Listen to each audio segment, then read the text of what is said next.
m'appelle Pierre, j'ai 33 ans et je suis en fauteuil depuis 8 ans.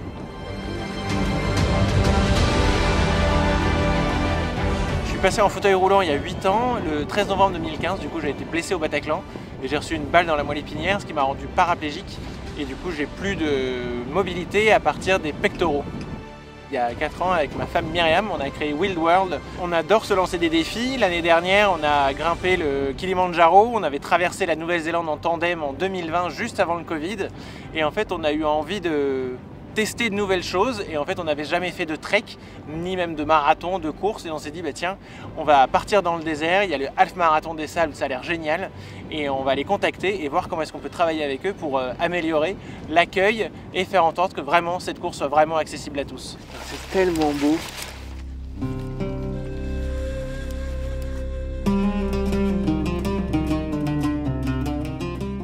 On a échangé avec l'organisation du Half Marathon des Sables. Ils nous ont dit on est chaud, on va réfléchir à quelque chose pour travailler ensemble là-dessus. Et en fait, eux, ils se sont rapprochés d'une société française qui s'appelle Vipamat. Et Vipamat, en fait, eux, ils fabriquent des fauteuils roulants qui sont à 3 roues et qui permettent de faire notamment des marathons sur roues et pour transporter des personnes à mobilité réduite avec des handicaps plus lourds potentiellement, mais pour leur faire vivre une aventure.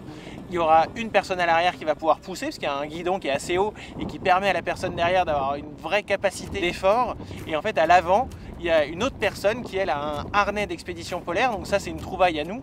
Et avec 2 cordes, ça permet d'avoir un effort vraiment à 3, parce que du coup, moi j'ai des mains courantes sur mes roues, et comme ça on peut vraiment avancer tous les 3, se trouver un rythme de manière à ce que je puisse rouler aussi, et qu'on n'aille pas trop vite pour pas me faire mal aux mains.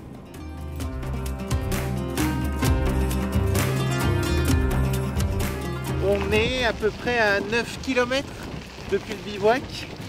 Et là on est sur une piste du coup qui s'est un peu éloignée du chemin principal parce que sinon ça allait être trop compliqué de traverser un oued pour nous à cause du sable. Notre objectif c'est d'atteindre la dune qui va être vraiment le point culminant de l'étape. Aujourd'hui, clairement, quand on est dans le désert, on ne peut pas tout faire. Quand on est en fauteuil, on ne peut pas aller dans une dune. Quand il y a trop de sable, ça va devenir un enfer pour nous. On va se fatiguer très vite. Donc en fait, l'idée est de plutôt faire des portions qui soient vraiment faisables pour nous, des portions qui soient mixtes avec des valides qui, eux, sont les autres concurrents et qu'on puisse vraiment avoir ce moment de convivialité qu'on recherche et qui est vraiment trop chouette. C'est trop cool, on vient de rejoindre la piste principale. Donc ça y est, on est à nouveau sur les balises. Du coup, on rejoint les autres concurrents. Et ça c'est beaucoup trop stylé, c'est beaucoup trop cool de faire la course avec tout le monde. Et en plus, on n'est pas dernier.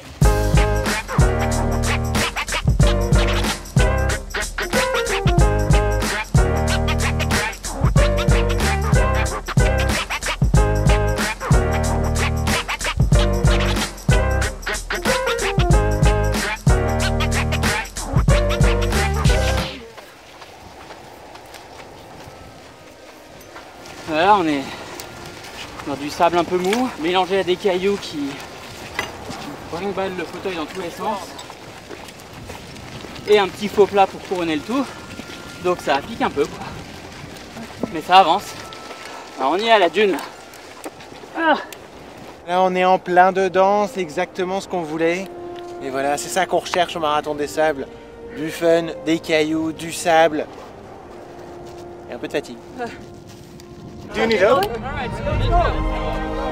Easy.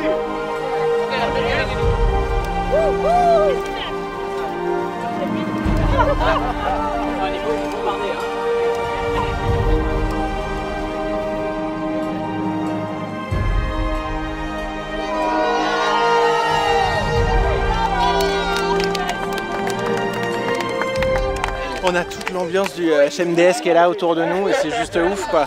On est. Merci. J'ai pas touché le sable quasiment là de toute la dune et c'est trop cool. Merci.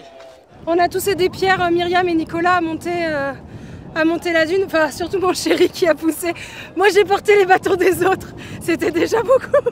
Là on vient de passer une dune de l'espace, on pensait qu'on allait galérer de dingue et en fait il y a d'autres concurrents qui nous ont aidés, c'est allé très vite par rapport à ce qu'on avait anticipé. Et maintenant je vais vider mes chaussures parce que j'ai autant de sable que ce qu'il y a sur la dune à peu près. Le Marathon des Sables, se dit accessible à tous. En effet, c'est une course qui, quand tu vas à ton propre rythme, tu peux quand même devenir finisher. Et en fait, quand on dit accessible à tous, à nous deux dans notre tête, c'est qu'on a besoin que ce soit accessible même aux personnes à mobilité réduite qui voudraient se lancer. Mais le côté fauteuil roulant, le sable, c'est vraiment son ennemi juré. Et c'est quelque chose sur lequel on voulait vraiment travailler pour mixer valide et handi, de manière à ce que ce soit une vraie aventure pour tous.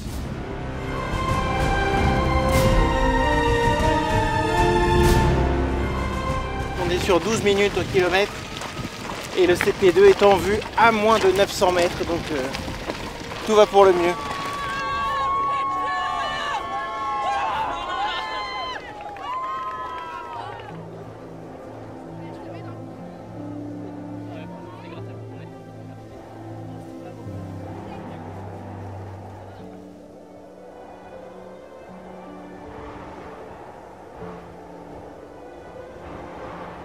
CP2 avec un petit saucisson, rien de mieux. Et là il nous reste 7-8 km. Clairement ça va le faire tranquille. Et en plus là on a été accueillis, mais c'était la folie. Allez, à tout à l'heure. À tout à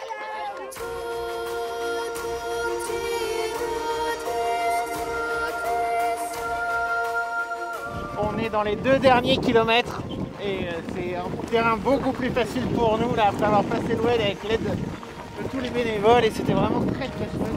En fait, avec ce premier test, l'idée est vraiment de voir ce qu'il est possible de faire, dans quelles conditions, parce que c'est quand même la sécurité est hyper importante, notamment pour une personne à mobilité réduite. On voit bien la ligne malgré la tempête de sable par là-bas, mais très cool.